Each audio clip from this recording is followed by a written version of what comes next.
Well, thank you. I bring you greetings from Bishop Robert Grimbo of the Lutheran Church. The Lutheran Church is an immigration church.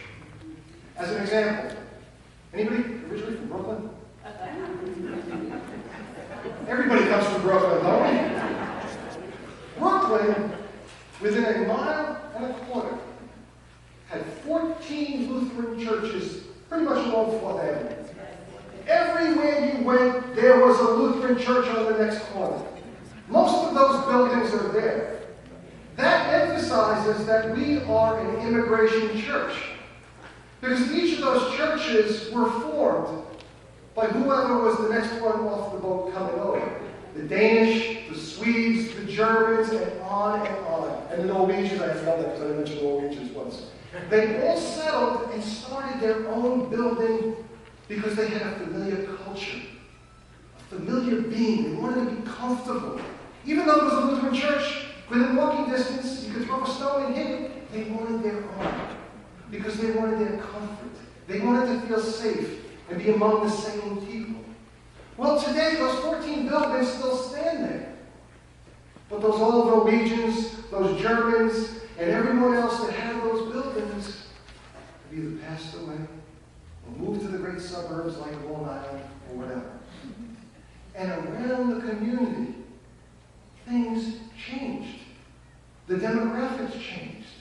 And if you walk down that street today, you can speak a whole host of languages, but not the same ones when they built those houses of worship back in the early 1900s or whatever.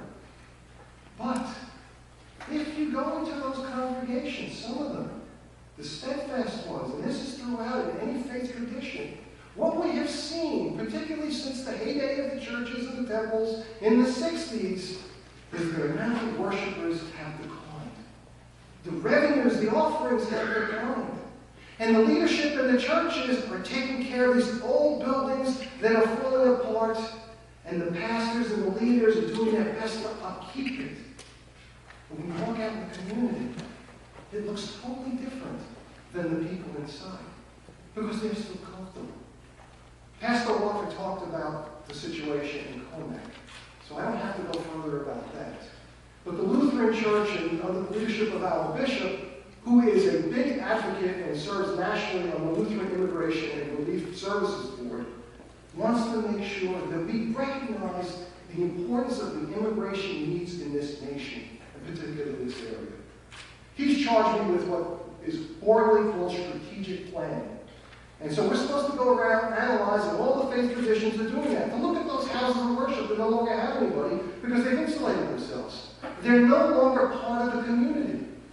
And that's really the problem with the faith tradition. We talk a good game, but do we go out and reach into the communities like we have been called to do? We've recently looked at a study, and Newsday did an op-ed, and the bishop submitted an article, it was last week. We did a study of a lot of congregations. And we looked at buildings that were operating in the ministries, and what we discovered was a lot of these buildings and the purpose, the site, is not offering the ministries to the community. And you can come here right to Long Island. I recently preached in Hicksville, a community of immigrants.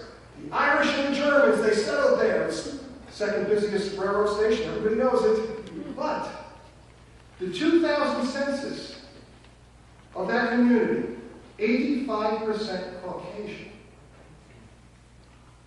The last census, 65% Caucasian.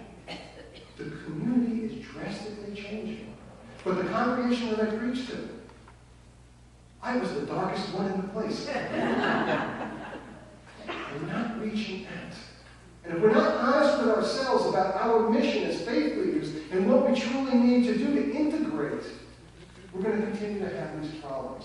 Because the ultimate problem is really not what we're doing, but it's also addressing the issue, which is fear. It's the fear of the unknown. When we founded these churches, it was the immigration that came here, the similar cultures, the similar backgrounds. We did that for safety, for comfort.